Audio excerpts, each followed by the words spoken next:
هذا المشجع صاحب الشيبة البيضة اسمه الشاعر قاسم الجيزاني من أهالي البصرة.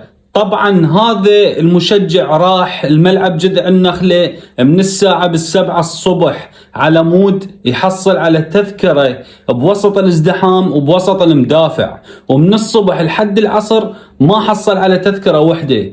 عبالكم سكت ولا سكت، راح طلع التليفون مالته. تعرفون ايش قال؟ قال اتمنى انه الشعب العراقي يفوز. مو مشكلة احنا تعبانين، مو مشكلة احنا طالعين من الصبح لحد العصر والليل على مود نحصل على تذكرة وما حصلنا على هاي التذكرة. هاي الامور كلها مو مهم، بس خلوها ببالكم. احنا 40 مليون عراقي جاي يتابعكم ويشجعكم ويوقف وياكم، فنتمنى من يمكم ترفعون راسنا وتفوزون على الأردن وغير الأردن. يعني كل هذا في سبيل يشجع المنتخب العراقي على مود يوصلون الكأس العالم.